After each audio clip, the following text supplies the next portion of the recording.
Our next speaker for today is Mark Scowcroft. Are you ready, Mark? Yes. Okay. Mark is doing colleague number 9, and he has requested 5 to 7 minutes. His title for the speech is Alcoholism, Disease or Choice. And his objective for today is to prove that alcoholism is not a disease, but an addiction with a choice. Ladies and gentlemen, please welcome Mark Scowcroft to the podium.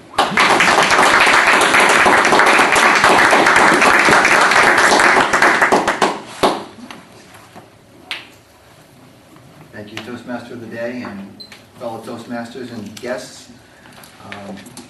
I'd like to start off by saying that, by posing the question, is alcoholism a disease where the people are considered victims, or is it a choice which would kind of mean that it has to do with your character?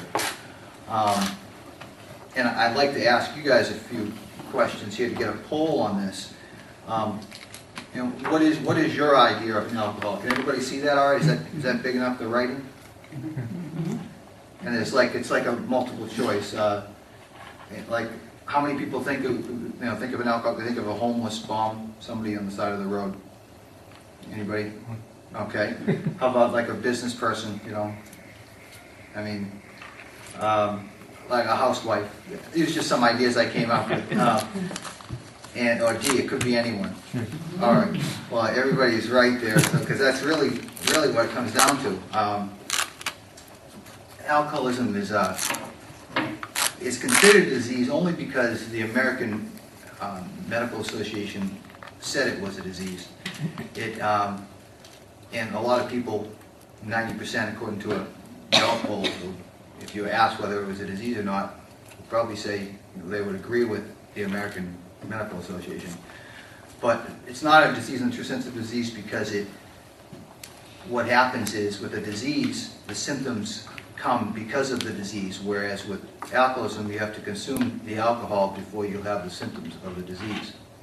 So that's where I believe that it is more of a choice, and that's not to say that there are people that are more susceptible or more prone to addictive personality and have more trouble putting alcohol down once they start drinking. But I still wouldn't label it as a disease. The other thing I don't agree with is through the big book, Alcoholics Anonymous, their book that they have, in it they say alcohol, that we become powerless over alcohol. And I don't believe that we're powerless as long as we have a choice in our mind to be able to do something about it. So that's one point that I disagree with. There are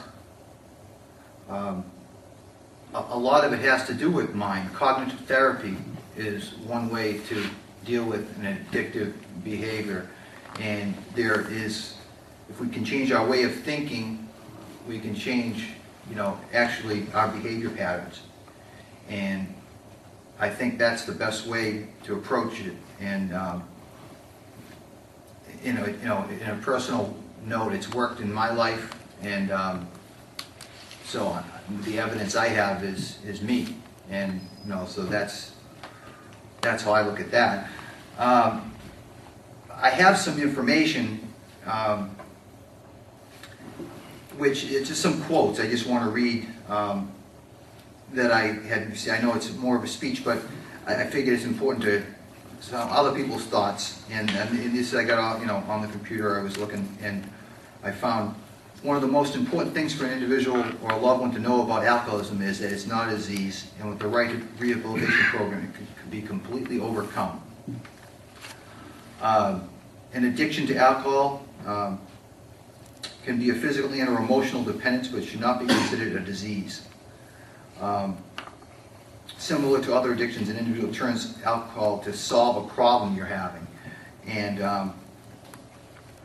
you're not really facing the problem. I think that's where I think therapy comes in a way to heal somebody, and it is curable Whereas thinking that it's a disease and you're powerless over it, you have no way to help yourself, and you always have to continue to go to, do the 12 steps and be involved.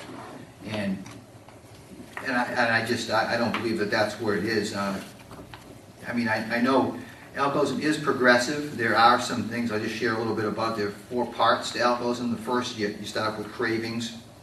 You get a strong urge to drink. The second is you start to lose, you lose your control. You're unable to stop once you begin. The third is a physical dependence. And the fourth is a tolerance, where you need more and more alcohol. But as far as the alcohol, your lack of self-control and self-discipline, that's the start. That's where you start to. If you have the lack of self-control and self-discipline, that's what makes it hard for people to stop drinking. But it's because they don't want to face that original or the problem that caused them to drink in the first place, usually. But getting the person to stop drinking, that's the first step. And the second is to handle the initial problem, which I was talking about, which started to cause them to drink. And that's where the change in the thinking, if you provide people with tools to handle their life without alcohol, then they can conquer that. And this has been an ongoing dispute. Is alcoholism a disease or a vice? And I think it's I think it is more of a vice, because I think it's just a way out. If you're calling the alcoholics victims, it shifts the onus of the problem from the choice to and personal control to an impersonal force called a disease. And like I said before, we're not powerless over it. I think we're all, if we have a choice and we know what's right and what's wrong, and we know the effects that it does, if we want to change, then that's what we should do. We should change. And to end, I just want to, if you say that alcoholism is a disease, you take away all the dignity of our free choice. And that's why I believe that it is not a disease. Thank you, Mr. Toastmaster of the Day.